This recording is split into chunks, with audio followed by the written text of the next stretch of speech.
pillar of constitutionalism and a pillar of our democracy. I had great admiration for Professor Kader Asmal, and when I met him in person, there was a reason why I had great admiration from a distance. Now, as a young journalist, I remember the first time I went to Pretoria to interview him. It was around educational matters. He was the Minister of Education then. I was extremely nervous. My crew and I arrived. We sat down, he welcomed us, and he started telling us stories about the past, the present, politics, you name it. Mind you, we hadn't even started with the interview yet. And by the time we were supposed to start with the interview, the batteries were flat on the microphone. I was in big, big trouble.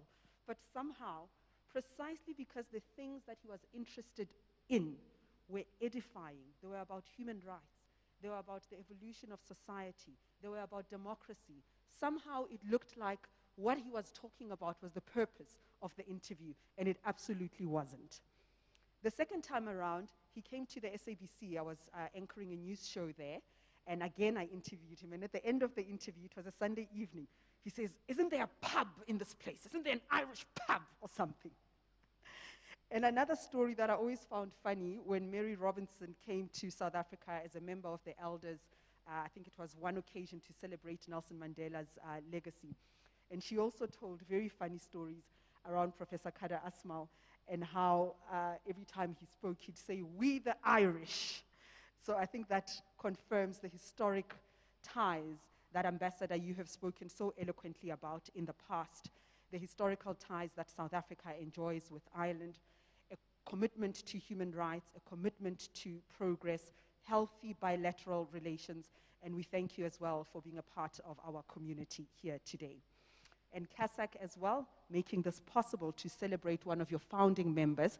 And Casac, of course, we can't imagine the life of our democracy without your strident voice.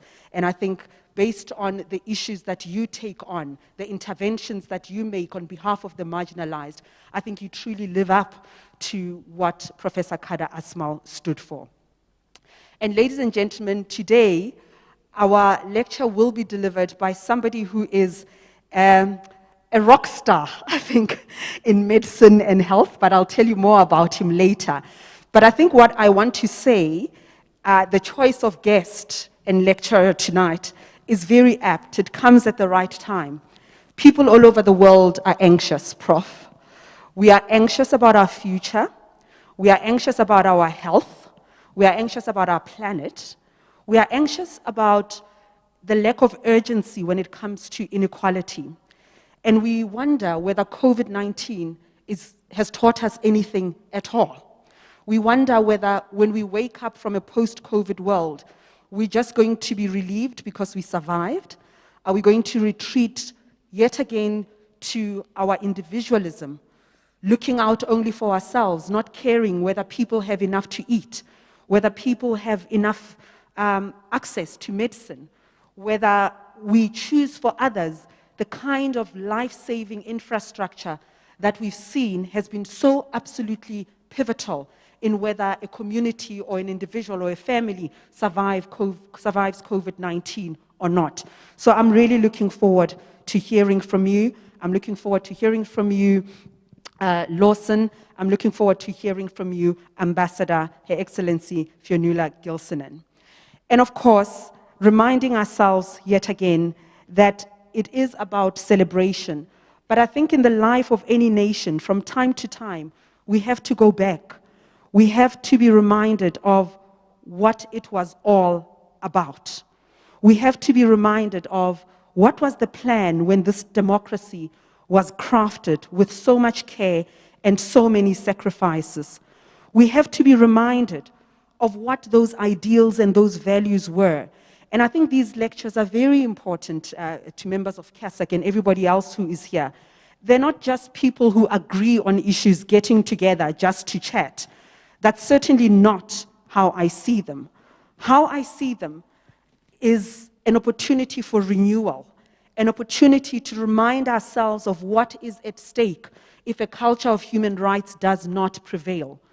What is at stake if a culture of collaboration across nations, across genders, across cultures, what is at stake if that does not prevail? What is at stake if constitutionalism doesn't prevail? So with those themes, I really would like to welcome virtually Michael Katz from ENS Africa to do our introduction for us, and then we'll carry on with the program. It's not a long program, and Lawson, I must give you a round of applause. I do this very often. This is the shortest program I've ever seen. So well done on that score. Michael, are you with us? You are joining us virtually. We are ready to hear from you. Thank you so much, Reddy, and thanks for providing ENS Africa, just echoing. Thank you so much for providing ENS Africa with this opportunity to facilitate the hosting of this event. When Lawson asked me if we would do so, I readily agreed. And there were three reasons. Firstly, I had the privilege of knowing the late Professor Kader Asmal very well. And we used to discuss many topics that you won't be surprised if I tell you that the principal topic we discussed was cricket. And once he got going, well, you just couldn't stop him. But also, I had the privilege of interacting with him when he did his cabinet and I chaired the tax commission. And the first presentation I made to cabinet to indicate our reforms. And I said, the starting point, we must have an efficient revenue service, SARS. And I then looked at Kader, and it gave me an idea of an analogy. I said, whenever anyone wants government to spend, the Ministry of Finance says no. I said, but there is a difference in spending on SARS and spending on any other, whether it's health, education, or whatever. Because when you spend on SARS, you earn a lot in tax revenue. So your spending is for enjoying revenue yields. And I then looked at Kader and I said, Minister, you know, when you win a cricket game, you do so by saving runs in the field and then scoring when you're batting. So I'm asking you to take that in mind in asking government to spend money on restructuring SARS. The second reason I was so privileged for ENS to be invited to facilitate this function was it was Lawson Naidu who asked me. And it's not possible to say no to Lawson to anything he asks. As Reddy has already said, Lawson has played a pivotal role in South African constitutionalism. He is the founder of Casac. He has done so many things. He was the secretary to the presidential inquiry into the fitness of the National Director of Public Prosecutions to hold office. And Lawson's contributions and Casac's have been just too numerous to mention. I am told that when Lawson now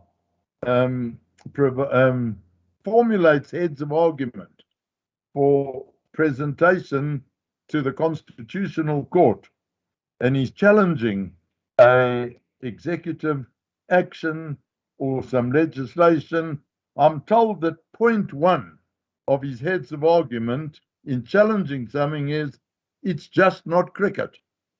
Which brings me to another feature of Lawson, and Lawson has now taken over at a crucial time the reins at the head of SA Cricket, and we are once again fortunate for his public spiritedness.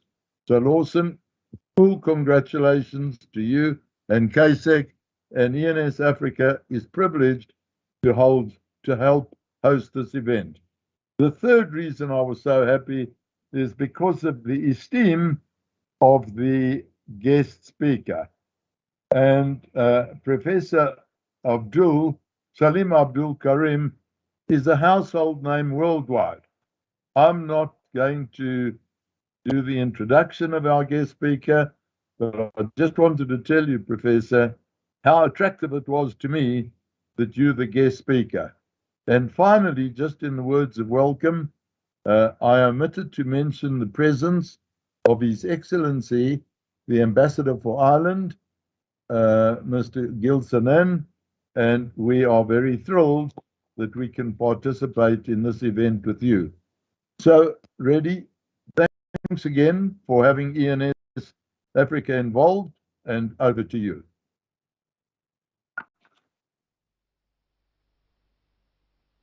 See. Lawson, I mean, when I read that you'd gone on, well, not gone on, but you've chosen. I mean, nobody put a gun on your head, right? This Cricket SA thing, nobody put a gun on your head.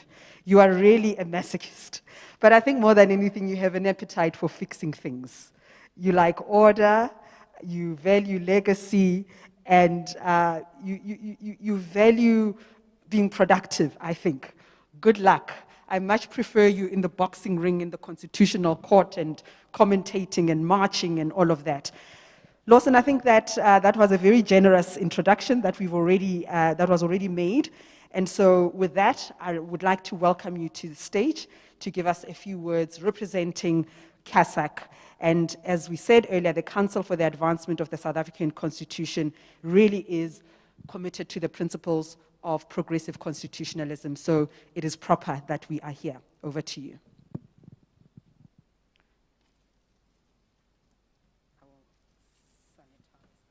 Can I spray this? There's insurance on it if it doesn't work afterwards, right?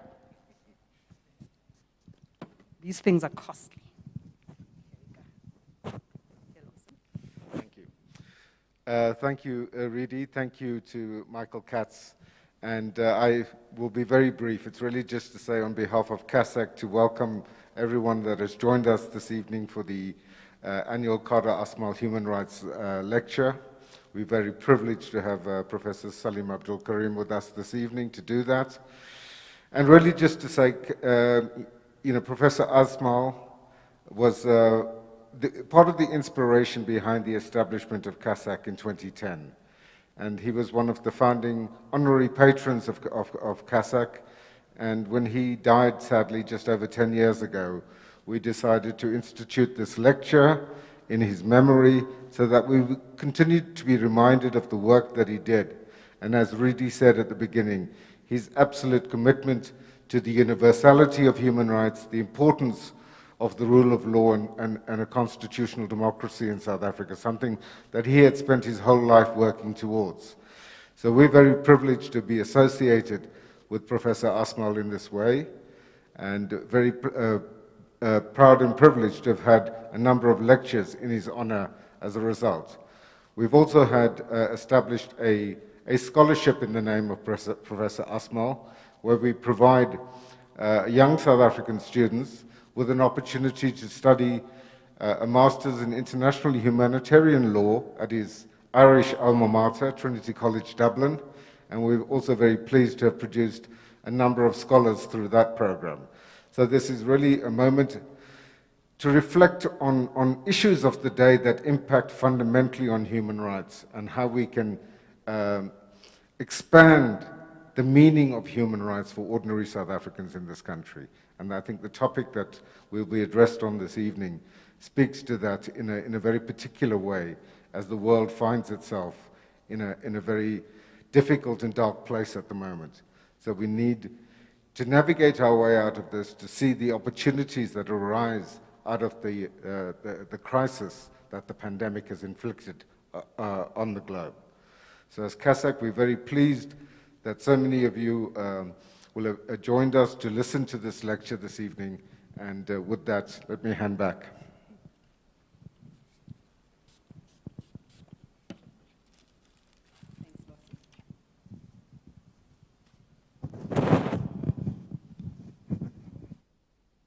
Thank you very much, Lawson.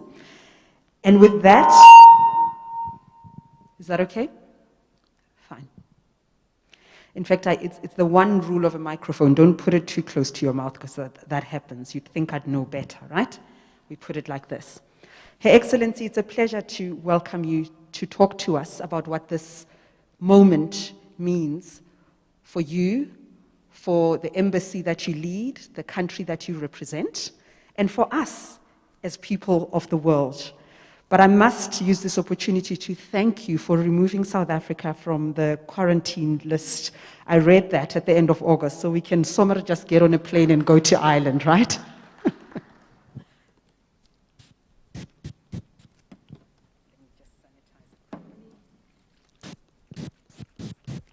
For our virtual audience at home, this is Her Excellency, the Ambassador for Ireland in South Africa, Fionnuala Gelsinen.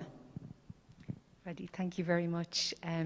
Ladies and gentlemen, and to everybody viewing from the comfort of your own sitting room, just to say that as the Ambassador of Ireland, I'm really privileged to be here today and so pleased to be associated with this lecture.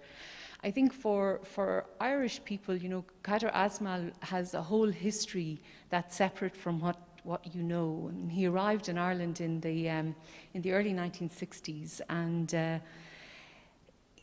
he could very easily have lived as an exile, just biding his time, waiting to return to South Africa.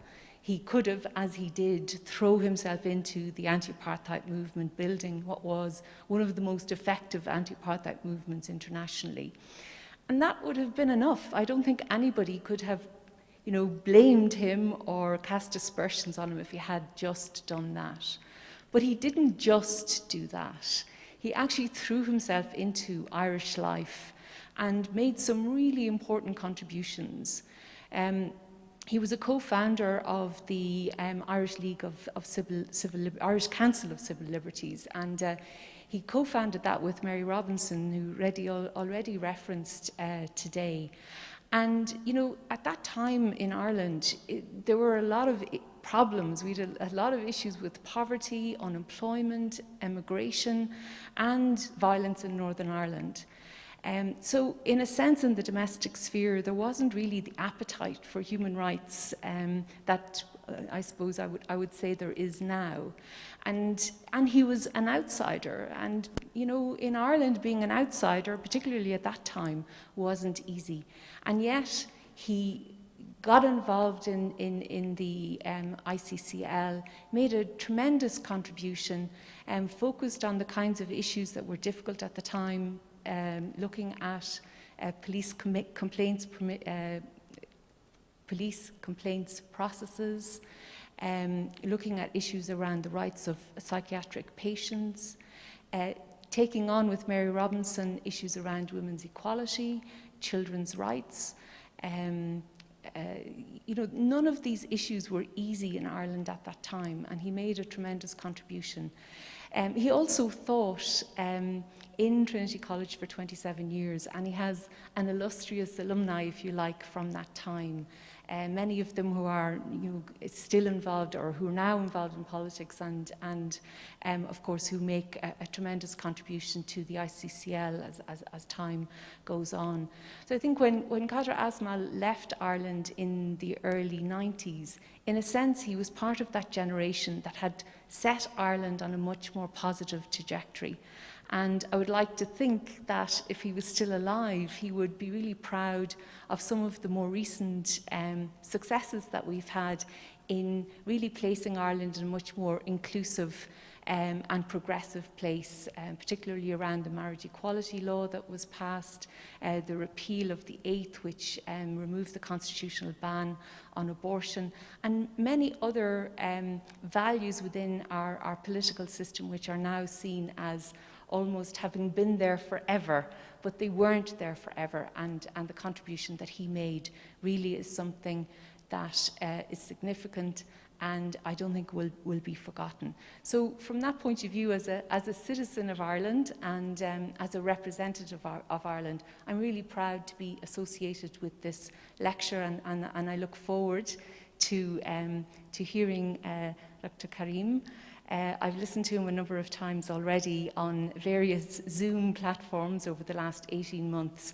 And I have to say, I always feel a little bit like Reddy, I feel a little bit more comforted at the end of your contributions. And I'm hoping that you'll have a similar effect on us today, that we look forward with optimism in the way in which we can change things, not just around the pandemic, but more broadly in the kind of societies we want to create. So thank you very much for the opportunity to make those few remarks, and I shall hand back the microphone, which of course needs to be sanitized. The standards are very high here this evening because we have somebody in the house. Yeah, you don't want to go to the naughty corner. Okay.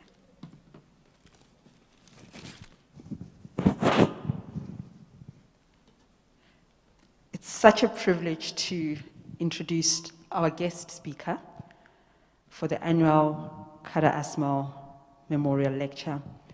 Professor Salim Abdul Karim, I think that so many people want a piece of you. And you see him in the morning on CNN, then he's on Newsroom Africa, then he's speaking to ENCA, then he's hosting a webinar, then he's all over the show with the health minister or whoever he needs to be with. Today we will be addressed by South Africa's expert in clinical infectious diseases, a world-acclaimed epidemiologist, director of the Center for the AIDS Program of Research in South Africa, CAPRISA, professor of global health at Columbia University, New York, and he's won so many awards. We'll be here all evening if I just start on them.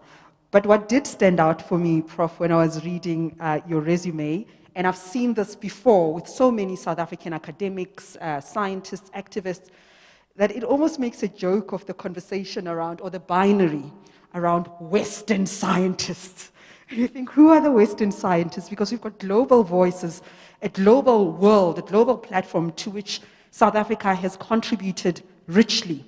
And we know that through your work and many others as well. Professor Karim is a member of the Science Council of the World Health Organization and the World Health Organization TB HIV Task Force. Another thing that I find absolutely exasperating is that sometimes when we're frustrated with whatever, lockdowns or debates around HIV and AIDS back in the day, ARVs and so on, you find sometimes politicians kind of want to take over the space and distort things just a little bit by making us doubt science. Not just politicians, but anyone else who holds those kind of contrarian views. And one of the criticisms that often amuse me when directed at scientists and other professionals is that they don't understand the society they serve. They're only preoccupied with the needs of the elites or with medicine and science and not real life. But what is real life? What could be more real than health inequality? What could be more real than people dying because they're hungry or because they don't have access to medicine? But what is exasperating is an ahistorical take on issues and on leaders in our society, leaders in different spheres of life. Because you're not just a scientist, you're not just a lawyer, you're not just an ambassador. It's not just a position. It is deeply rooted in the realities of the society that you serve. And so I do want to remind everyone that you were an anti-apartheid activist in the 1980s. You were involved in establishing the National Medical and Dental Association. So there's really no binary between what we're doing now in the politics and the values that inform our work, the politics and the values that make us choose to do the work that we do. So, Professor, here's another thing. I've never seen you, I don't know if anyone saw that interview on CNN where they were talking about the South African variant. You remember that?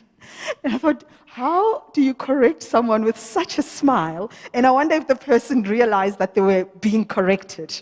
We picked it up because we were feeling quite attacked, right, with the South African variant and so on. But there was this gracious smile on Professor Karim's face and a way of breaking down science in a way that is not intimidating, but also speaking to his interviewer in a way that didn't make her feel stupid.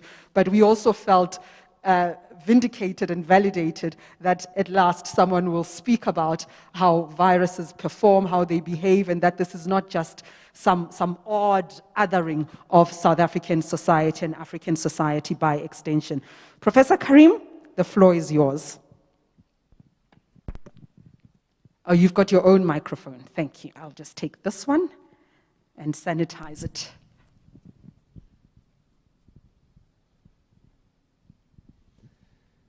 Well, a very, very good evening. Since I'm socially distanced, I'm going to remove my mask and make sure it's folded so that it's out of the way, and I think that's done. Well, a very good evening to everybody. It's a great pleasure and an honor for me to be here with you. Not least because I'm a big fan of Reddy Tlabi, thank you, and because I have followed the amazing work of Casac.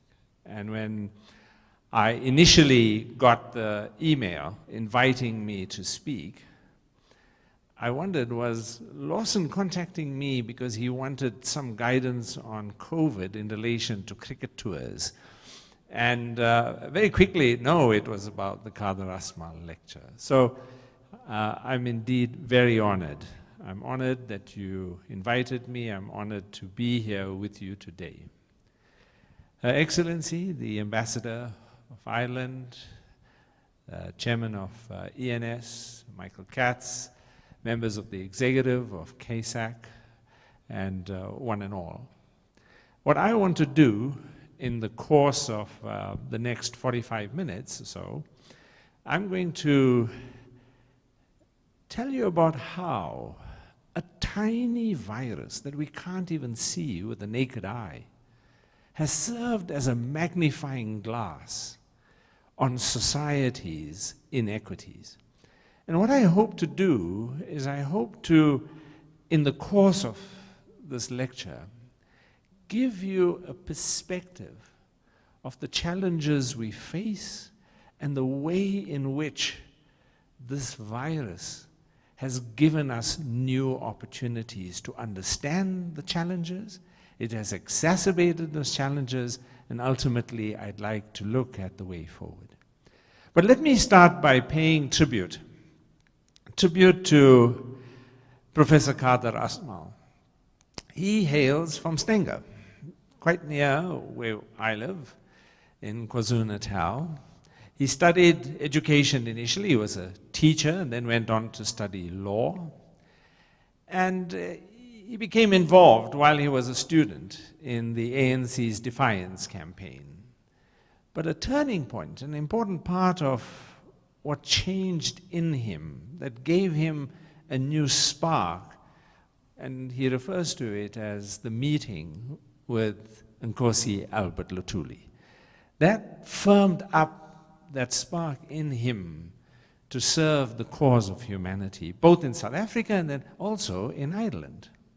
He left South Africa and went to Trinity College and served there for many years. And I think he was best described as a rebel who became a leader. And I have to tell you, when I first met him, it was quite an experience, because when you walk into a room where Kader Asmal is, you sort of know he's there. Nobody needs to tell it to you. He has a presence, and the best description I can actually say is that he's larger than life. He consumes everybody around him, and he envelops you. When he returned to South Africa, he joined the University of Western Cape as a professor in human rights. He was part of the ANC's Constitutional Committee, part of the negotiations you've already heard. But the part I have spent some time understanding many years ago, back in 2008, was why he decided to leave Parliament. And his descriptions around the challenges of the way in which Parliament was choosing to act, and particularly in relation to disbanding the Scorpions. Sadly, he was diagnosed with cancer and then eventually passed on in 2011 as a result of a heart attack. So if Kader Asmal was with us today on this decennial anniversary of his passing, what would he say about our country now? Unfortunately, I can't channel him. I don't know what he would say. But let me take a shot. Let me take a guess that possibly he may have said that I foresaw that disbanding the Scorpions was a critical first step in removing the corruption fighters and appointing the alleged enablers of corruption, the ignorers of corruption, particularly in key state institutions, often with Parliament's support. And I've given you some example of some of the candidates I'm referring to in relation to testimony at the Zondo Commission. And I've thrown in, just for good measure, a get-out-of-jail-free card, and I'll leave your imagination to figure out why it's next to Arthur Fraser. But I can say it in summary, that Kader Asmal stood boldly against the tide of corruption. And we need many, many more Kader Asmals in our midst to take that stand and to put us back on the path that will lead us to the greatness we could be as a nation. I'm going to talk about the state of the pandemic. I'll talk about the COVID response. I'll talk about the benefits of the evidence-based approach we took in our country. And then I'll talk about the inequities before talking about what lies ahead. This is a diagram of the COVID-19 pandemic in South Africa, starting from the time we had our first patient back on the 5th of March of last year. We were at that stage, the epidemic was doubling every 2 days. We were in the midst of a rapidly growing epidemic. Fortunately, because of early action that was taken, we slowed the spread of the virus, and so eventually we had our first wave in July of last year. Since then, we've had 2 more waves, as you can see. And when you look at each of those 3 waves, in the yellow line, you can see our first wave driven by the D614G variant. Then you can see the second wave, which was driven by the Beta variant. And now we are in the midst of the third wave driven by the Delta variant. We're at the tail end.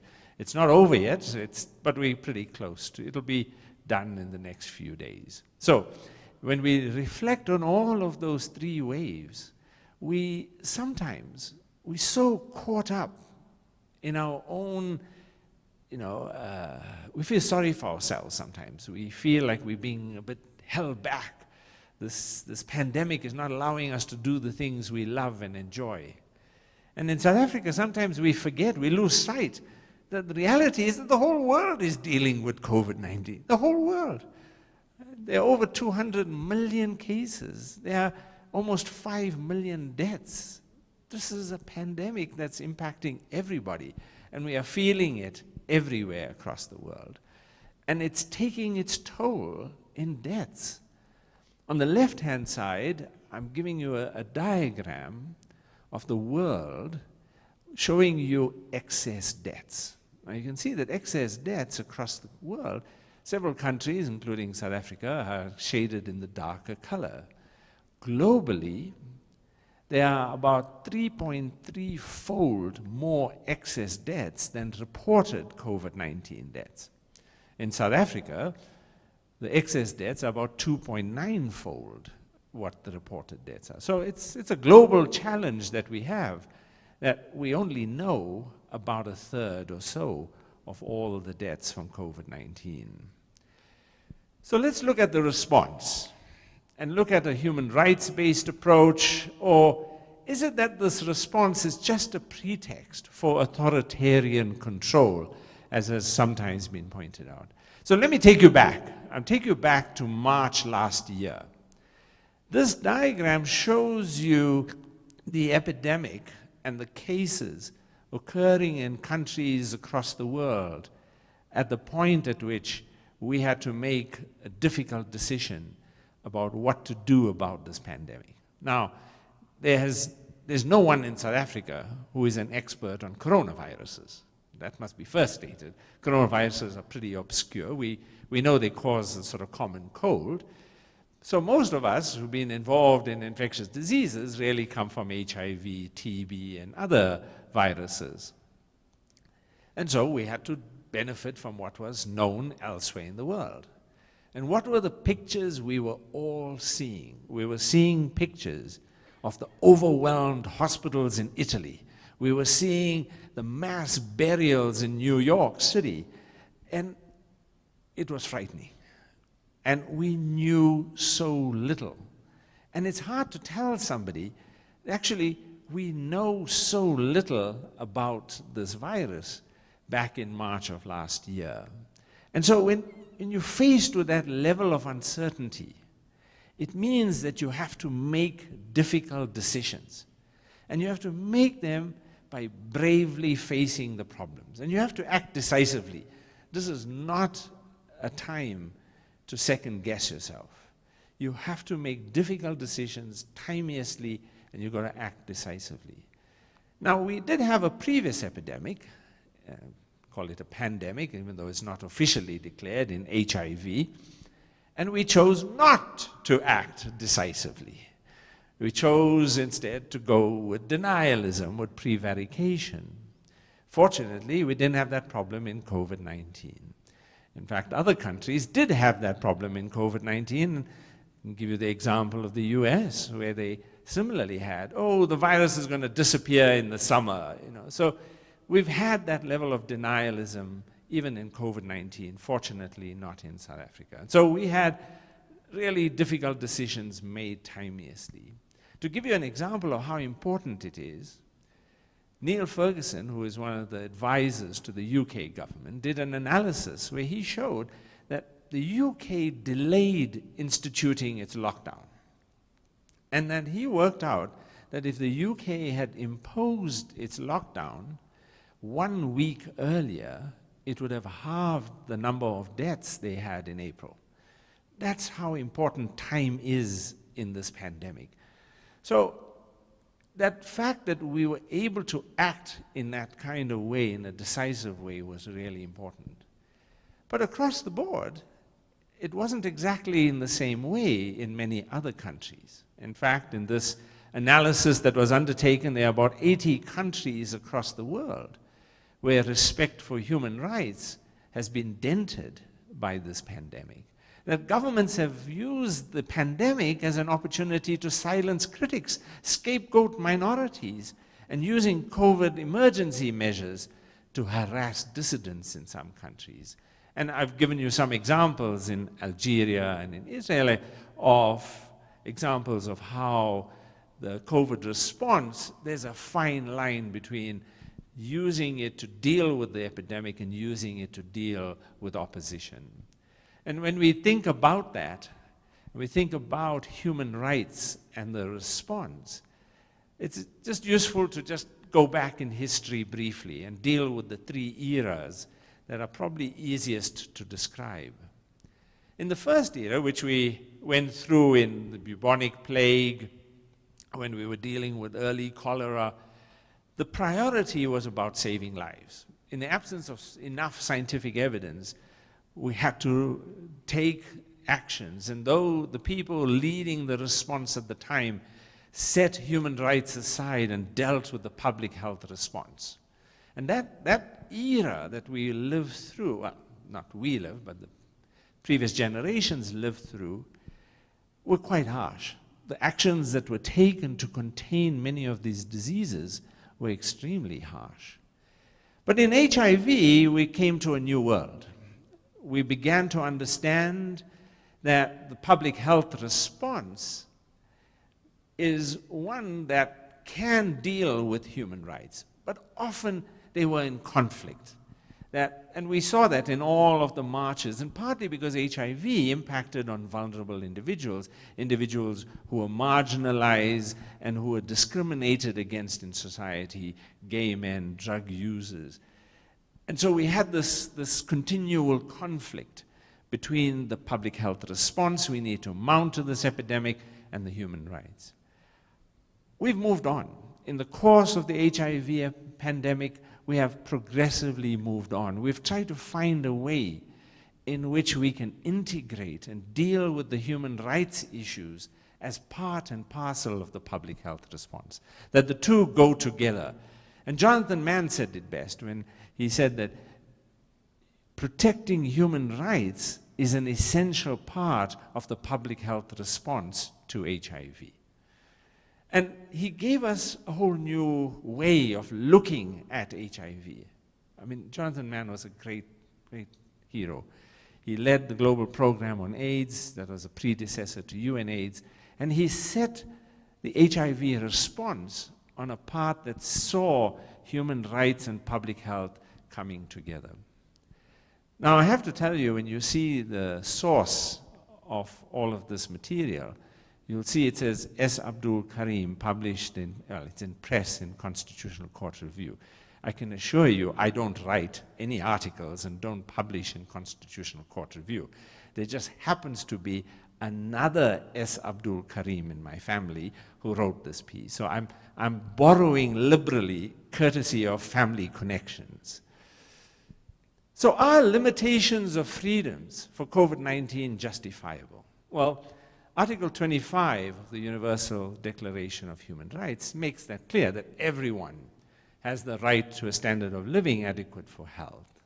For COVID-19, the right to health and the right to life was counterposed to limit certain other rights, including the right of association, the freedom of speech, bodily integrity, and so on. And the first challenge that came to the way in which the government was balancing these different rights was taken to the Constitutional Court by the Hollabon Renaissance Foundation, and the Concord dismissed that application. But there were two key elements we continually keep at the fore as we weigh up the various rights and how we balance them. The first is what I refer to as externalities. That fundamentally, the impact of each person's actions influence the risk of others. That there is potential for harm to other people from each person's individual actions. And that's critically important, because what you do is not something that only impacts you, it impacts other people. Just think about it. Somebody who is not following the rules and is exposing them to get infected, they will be spreading the virus for several days even before they know they have the virus. And they will be exposing people at home, they will be exposing people they sit with in the taxi or in the bus, they will be exposing people at work. They are now the source of this virus. And just think about it, this virus started off from coming from one a bat in China through an intermediate host into a human, probably just in one person. And from that one person, over 200 million people infected. So when we talk about the externalities, they are massive. They are huge. Especially, think about it, a person who is exposing others, particularly, let's say, a 70 or 80-year-old that has a very high risk of dying. That is a very high externality. And the second is there evidence to justify the path that has been taken? Do we have scientific data that can guide us and give us a justification for the limitation of rights? Well, I did a literature search on the 22nd of March when this whole idea of a lockdown was being bandied. And the president was going to make an announcement the next day, and we were trying to figure out what to do. And I can tell you, in the entire medical literature, at that day, on that day, there were only 3 mentions of lockdown. One was this Chinese booklet that came actually from Wuhan. It was a booklet that dealt with lockdown that they instituted in Wuhan to control the virus. And of course, they did so very successfully with the lockdown. The second was a lockdown actually in Mexico for swine flu, and the third was a lockdown in Cote d'Ivoire for Ebola. That was it. Lockdown is not even in our terminology in our textbooks. I mean, I'm one of the authors of the prime textbook used in public health in our medical schools. There is no word lockdown anywhere in the medical school, in that textbook. It is not part of our vocabulary. But it was used very effectively also in the Spanish flu. Lockdown, or what was referred to then, it was called crowding control. They closed the schools, they banned gatherings, and so on. So this was what we knew at the time. But over the course of the last year, it was impressive that the minister called a group of us together. We were over 50 scientists on that call, and it was the day before, the morning that the president was going to make some announcement. And he said to all of us, I need you to give me advice. We need to, I understand we don't know a lot, but what do we know? What can we draw from other diseases? I need to get that advice. And so over the first year of this pandemic, when I was chair and co-chair of the Ministerial Advisory Committee, we provided 119 advisories. They're all on the SA Coronavirus website. And I did a detailed analysis of all 119. And I was very pleased to see that 81% of our advisories were fully implemented. There were just 4 advisories that were not implemented at all. And that just gives you some idea that actually, even though we might not think it, and some people might believe otherwise, the reality is that the South African response was mainly guided by scientific advice. So what was that advice, and how did it benefit our response? Well, the first was that we benefited enormously from the delay that we had in our first wave. We gained about 8 weeks. Why was that important? Because it enabled us to build field hospitals, it enabled us to organize oxygen, it enabled us to do a whole range of things. We mobilized 70,000 community healthcare workers to go house to house in our most vulnerable communities to educate people and to offer testing for COVID. You can just imagine, I mean, just think for a moment that the Cape Town ICC, if anybody had asked me in February, can you convert the Cape Town Convention Center into an 800-bed hospital with oxygen at every bed and a 27-bed ICU? I would say, yes, it can be done. It'll take about 7-8 years. And you have to understand there's probably going to have to be, a lot of kickbacks involved in all the contracts over those years. And I was just amazed. I was totally amazed. In 6 weeks, it was done. 6 weeks. 6 weeks, I'm looking at the pictures. Keith Kluti is talking to me from the Cape Town ICC, showing me pictures. It's done. He's ready to take the first patient in 6 weeks. I tell you, South Africans are amazing in what they can do when they put their minds to it. I was bowled over. We knew back in April last year, we didn't have enough oxygen, that we were going to run short of oxygen. We had to bring the 4 oxygen manufacturing companies together. Had to get Competition Commission approval to do that. And we had to sit them down and work out, how are we going to make sure we have enough oxygen? And would you believe it, in all 3 waves, we never ran out of oxygen.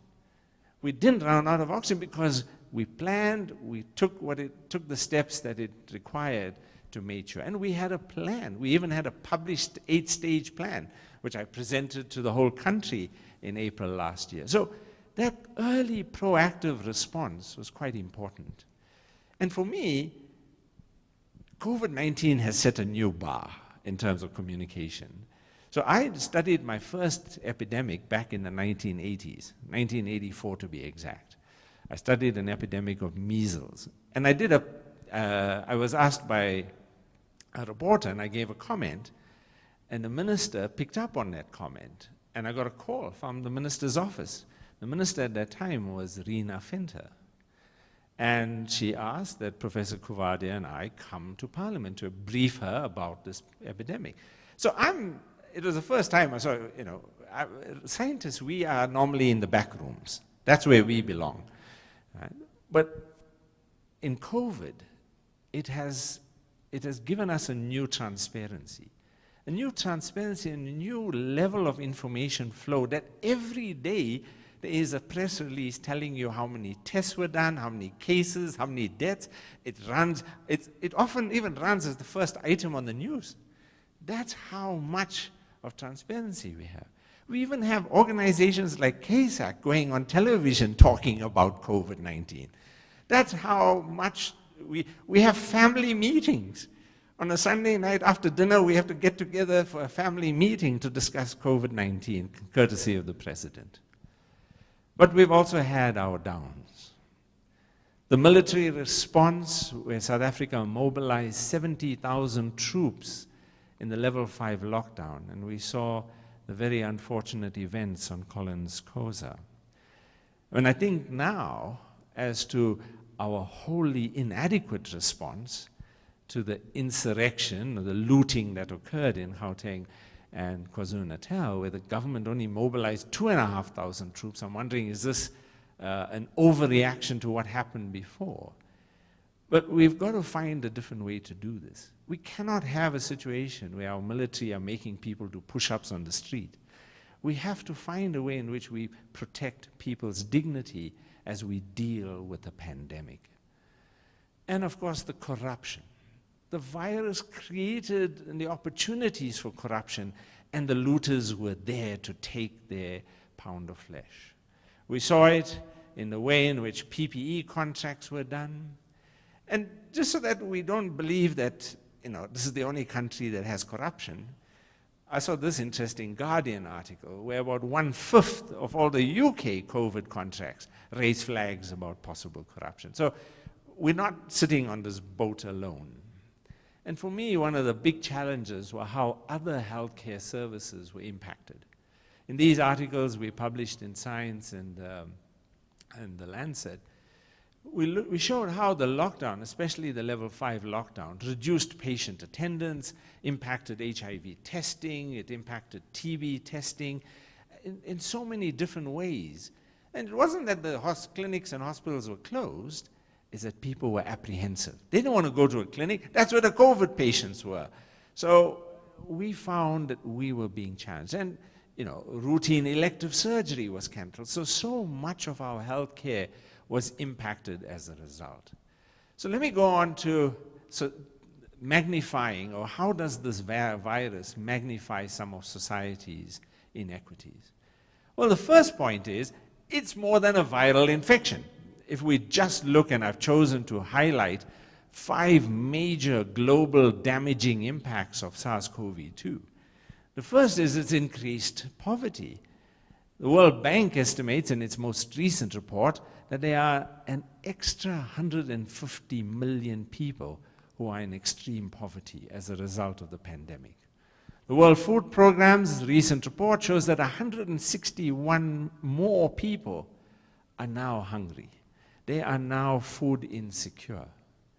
And we've created, in the course of this pandemic, we've created yet another epidemic, what is called the infodemic, where people conjure up that Mr. Gates has got nothing better to do but to put microchips in vaccines because he wants to sit and see where you're walking into. So we have just seen the way in which fake news and conspiracy theories have sprouted. And one of my deepest concerns is around the political instability that we have seen as a result of COVID-19. That it has presented to many societies a whole new challenge about how government exerts control over the population. And I've chosen to use a picture from France because there were so many different protests, but this highlighted for me the real challenges of trying to implement measures like vaccine mandates and the repercussions as a result. But that political instability is going to be even worse, because we are sitting on a powder keg in Africa, because we have such low levels of vaccination.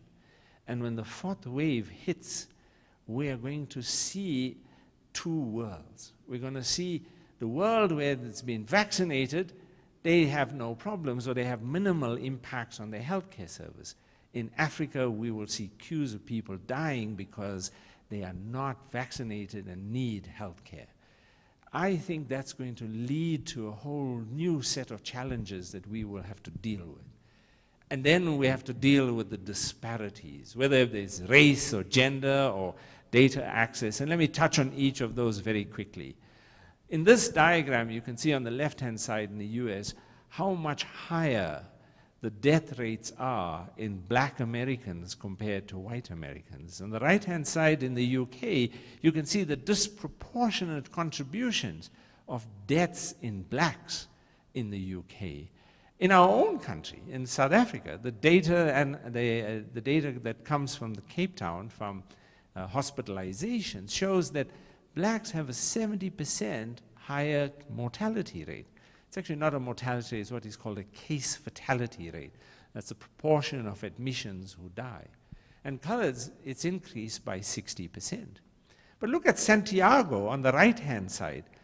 What a strong relationship there is between mortality or death and socioeconomic status. It is a challenge across the world. So it's not just an apartheid thing. It is the way in which race and socioeconomic status impact healthcare. And of course, we've had to deal with many of the challenges of gender inequality and gender inequity, particularly during the lockdown with the gender-based violence. But it's not only that, there have been other things, many subtle impacts that have been differentially, where women have had to differentially deal with the burden. For example, amongst those who've lost jobs, women have more often lost jobs than men in the course of this pandemic. So there are many ways in which gender inequity plays itself out. But nowhere has it been more clear than in this pandemic as to the impact of the digital divide. In that digital access has determined who can continue schooling at home, who can continue working from remotely. Globally, it's estimated that about 60% of the world, about 4.5 billion people, have internet access. But in sub-Saharan Africa, among students, that it's estimated that about 90% do not have a computer at home, and 82% lack internet access. It's estimated that in South Africa, about 21 million don't have access to the internet. So it really makes a huge difference when you are forced to limit your movement, your access to the internet and computers. And let me deal with the last aspect of this inequity in my talk before I go on to what lies ahead. And that's vaccine apartheid, which I deem equivalent to actual apartheid. It's a crime against humanity. That when you look at this picture and you see how low the vaccine coverage is in Africa, it's somewhere in the region of around 4%. Whereas most of the other continents have even passed 50% vaccine coverage. And this is all in the midst of the vaccines were actually being filled and finished right here in South Africa. And 32 million doses of those vaccines were sent to Europe, none to here. So it just shows you the challenges that we're dealing with. That in countries that have secured large numbers of doses, that in the US, there are millions of doses expiring as a result. They are wasting doses because there aren't arms to put them in. And it just highlights for me the challenge that we face, the way in which vaccine nationalism has led to this challenge that we face. And it's not because we don't have enough vaccines. There are enough vaccines for all countries if the rich ones share. You cannot have a situation where half of the world's supply is reserved for just 15% of its population. It This diagram that comes from The Economist was just amazing for me. When you start looking at countries that have surpluses and countries that have shortages, and you understand that actually this is a created problem for us. And this inequity is not only between countries, it's also within countries. And I thought I would use one of the most successful countries in the world in dealing with this pandemic, New Zealand. New Zealand is currently on a real roll in terms of vaccine rollout. They were slow to start, but they are really getting on. But even in New Zealand, the Maori population and the Pacific peoples are way behind in their vaccine coverage compared to the other populations. So this is not a problem only between countries, it even exists within countries. And why is it that we are dealing with this challenge? It's because we've chosen to distribute vaccines at a global level using market forces and political influence. Let me just quickly walk you through this. There are 5 different ways in which countries secured vaccines. The first group to get vaccines were the countries that made their own vaccines. There were 6 countries: the US, UK, Germany, China, Russia. They made their own vaccines, and so they got vaccines first. They were the first to get doses because their governments paid for those vaccines to be made. The next group are those who secured advanced market commitments. So in other words, these were countries that went to the different companies making vaccines. They don't know if the vaccine is going to work. This is long before we knew vaccines were working. They went and bought up vaccines before we could even know that they worked. Now, South Africa was not in a position to do that, to put up that kind of cash, but rich countries did so. So much so that a country like Canada bought 9 doses of vaccine for every one of its citizens. So you can imagine the surpluses they're sitting with and the stockpiles that they have in Canada. So if you are going to buy, as one country, 9 times the amount of vaccines you need, it means somebody else is not getting the vaccines that they need. That's what it means. The third way in which countries got their doses was through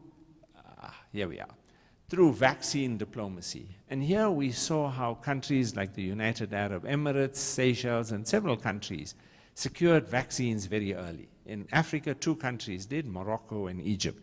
They were vaccinating back in February and March. And they did so because they were able to get vaccines as part of a political linkage with other countries, in this case, with China. So they secured vaccines from China even before those vaccines were formally approved. The next 2 ways in which people got vaccines is through purchasing. Just like bilateral purchase, you went to a company, you bought the vaccines, as we did in South Africa from Pfizer and J&J, and then finally COVAX. The WHO, Gavi, and CEPI set up COVAX as a mechanism to create equity, but one that was not able to achieve that goal. And so I thought I would reflect on how our vaccine distribution system at a global level is broken. And I'd like to quote from Kader Asmal, where he talks about human dignity, individually and collectively, cannot be determined by the pricing mechanisms of the market. That we simply cannot have vaccines as a commodity being bought and sold. That mechanism of distributing vaccines is simply not fit for purpose. That pandemic vaccines have to be treated as a global public good. I want to add one new dimension to this vaccine inequity, because the outbreak of Delta variant in Israel is causing great concern. Israel was one of the countries that was first to vaccinate back in January. They were also one of the first to release their restrictions. And in dealing with that, they are now facing quite a severe Delta variant epidemic. And they have argued that it's because there's waning immunity. In other words, because people got vaccinated in January, now in August and September, that immunity has now gone too low. and so they're getting infected. And the data that's available to support it, I have to tell you, is not convincing. And so these are the data that come from Israel. If you look at the left-hand side, that just shows you in the different age groups that it's true that those who got vaccinated in January and February are more likely to get symptomatic infection. But what really matters for us is, will they get severe infection? And the answer to that is no. It didn't matter whether you were vaccinated in January or February, it didn't matter. You had a similarly high level of protection, over 90% against severe disease. And so in reality, these vaccines work, and they work still no matter when you took them. And so we are going to really deal with this problem now, because the rich countries are going to want to give everybody who's been vaccinated a third booster dose and then a fourth dose.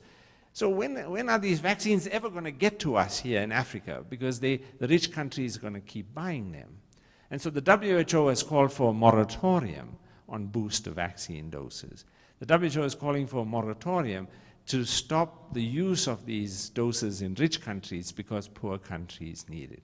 So let me end off with what lies ahead. I've already shared in many different fora that we can expect to get a fourth wave somewhere in the latter part of this year, late December, January, somewhere around there. I don't know if there's going to be a fourth wave. This is just a best guess in terms of what we have seen so far.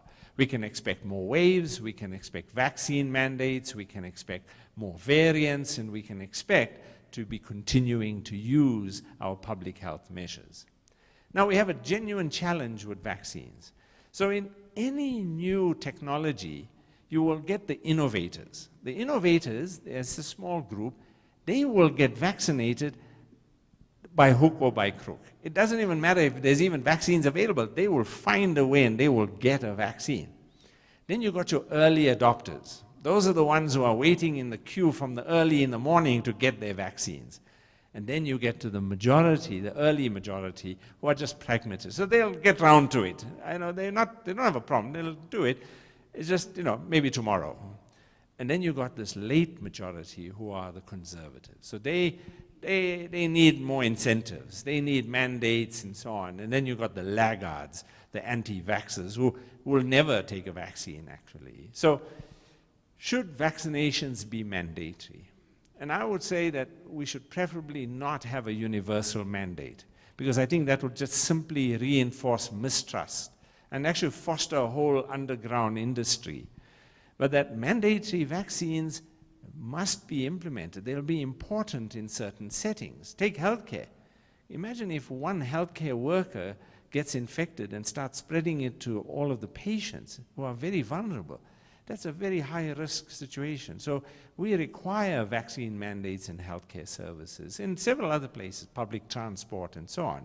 And a legal framework for this already exists in the Occupational Health and Safety Act. And even in the US, Indiana University imposed a vaccine mandate for its staff and students. And I was very impressed with what the district court judge said when the students and staff challenged it. And it went all the way up to the Supreme Court, where it was Supreme Court chose not to hear it because they didn't feel it had any prospect of success. So it's widely being implemented across the world. So let me just touch on the issue of variants, because you can't really talk about what lies ahead without dealing with the variants. We've already seen alpha variant, beta variant, delta variant, and we've seen how these variants, and I've just chosen to give you the example of India, Brazil, and South Africa. Each of them had dealt with their first wave, but look at the way in which the variants have changed the second wave. India dealt with a really horrific second wave due to the Delta variant. In Brazil, they were dealing with the Gamma variant. Here in South Africa, we had both. We had Beta variant, and now we've even got Delta variant. And we've seen how Delta variant in particular has changed the game. It's more transmissible, it's an increased risk of hospitalization, you get more reinfections. And some people have argued that perhaps the virus can't get better than Delta. you know, when you talk about viruses and mutations, you'll be amazed at how the mutations can cause changes in the virus. But Delta has really set our entire world back. And in particular, in Southeast Asia, which is one part of the world that actually wasn't badly hit by the first and second waves. But Delta has changed all of that. I mean, just look at the way in which the deaths have risen in the red line. And you know, when I saw this picture of the graves that were being built in Indonesia, it just shakes you. So how do we solve this problem of variants? Well, there are many different ways. But one of the ways that I have found most exciting is this whole concept of a pan-coronavirus approach, where we look at what are the constant parts of all of the coronaviruses. There are 7 that infect humans. And we make vaccines based on that, so that as the virus mutates, the conserved parts can't change, because then that will compromise the virus. And so this is very interesting. Walter Reed has already started human trials of this. There are several papers now that have shown that there are antibodies that protect against the whole of the Sabecovirus family. Sabecovirus family is all of the variants, even the viruses that are in the bats. So I anticipate that we'll go to a future that will have probably a pan-coronavirus vaccine. And part of that future is that we're going to have to live with combination prevention. The vaccines are not a silver bullet. It's not a question of you vaccinate so you don't need to worry about your other prevention measures. We're going to have to use our entire prevention toolbox. And let me end off with what is, for me, a key lesson from HIV for COVID-19. And that's the importance of mutual interdependence and leadership.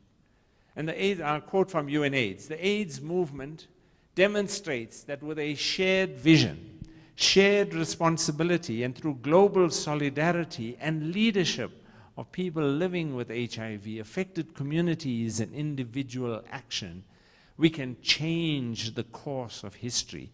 And we've done that in HIV. HIV was a death sentence.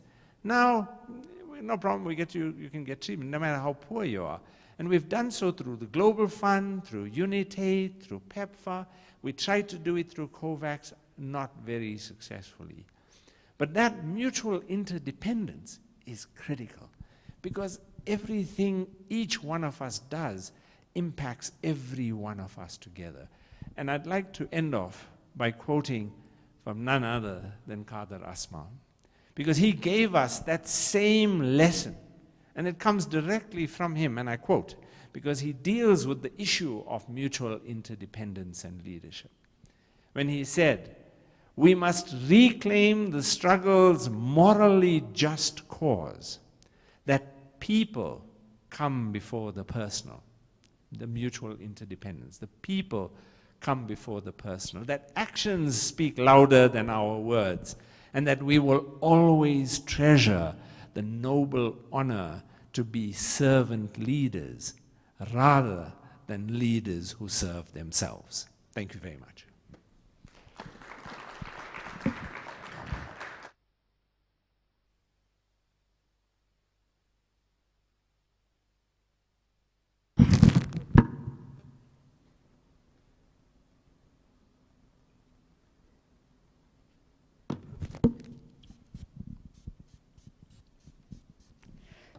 Thank you so much, Prof.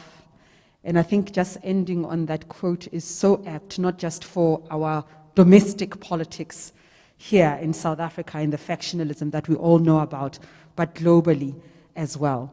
And it's been quite jarring to watch nations that call themselves progressive hoard vaccines, even when there is evidence that they're not safe unless the whole world is safe. Even when there's evidence that the 3rd booster shot is not necessary, but that is what is being sold to their societies. And I think the big lesson there around transcending the narrow interests of individualism and imagining but journeying towards a world that is inclusive. And I think also what came out of your message in your lecture, and what I believe Kader Asmal stood for, is that we can actually all thrive. We can all be safe. Your safety and your well-being doesn't threaten mine. And with this lecture that you gave us around the importance of responding with urgency to exclusion, to inequality, to gender inequality, that world need not be so far-fetched and so elusive. It is achievable with everyday decisions. Thank you also for reminding us of how important it is to continue the non-pharmaceutical interventions. And often when some of us share stories of how we got COVID after being vaccinated, immediately, you see, they don't work. No, no, no, no. And I must emphasize that because even on social media, that thrives. I did not get sick. I got COVID 3 weeks after I'd been vaccinated with the first Pfizer shot. I did what I had to do because that's what science tells me. Isolate so that I don't infect other people. But I was not sick at all. And I think that I know that it is the vaccine that was life-saving and that has helped. And so with that, I'm reminded of the importance from your talk of looking out for one another. Looking out for one another for the greater good. Another element of your lecture that I think, as a bit of a cynical journalist, it's very difficult for me to concede, but I do appreciate your taking us behind the scenes and telling us how everything was planned with precision, the collaboration that went on in those early days. It's very easy to focus on some of the things that happened later that kind of tarnished the goodwill and the commitment to clean governance and all of that. But to remind ourselves of how it began, the leadership that was demonstrated, the allyship that was manifest, I think is important for us to take from your lecture as a reminder of what is possible, as a reminder that we can collaborate across sectors for the greater good. And as frustrating as the hard lockdown was last year, I mean, when you hear it in numbers, that we actually earned, as it were, 8 weeks from what you said. We were able to mitigate the debilitating impacts of COVID-19. And I think that's something that's a gift, and it's something that we really ought to appreciate. So thank you so very much, Professor, for your lecture today. But somebody who is better able to thank you is the CEO of the South African Human Rights Commission, and that is Ms. Advocate Tsidiso Tipanyani, who has spent many years in the human rights sector. And obviously, when you stand up before I've finished, it means you are blushing and you are being very modest about your accolades, but a champion for human rights, and also in the academic space and the activism space as well, also in the media, because you talked about an infodemic, Prof. It is so frightening, the impact of fake news. And when I'm asked as a journalist, how do we counter that? We counter that, of course, by reporting the truth, by going beneath the headlines, but also by having people like you occupy the media space as well. So I always get delighted when we hear you on the radio. I've heard you on the radio, I've seen you on TV promoting human rights. You will do the formal thank you and closing for us. I'm getting very good at this, eh? Here we go.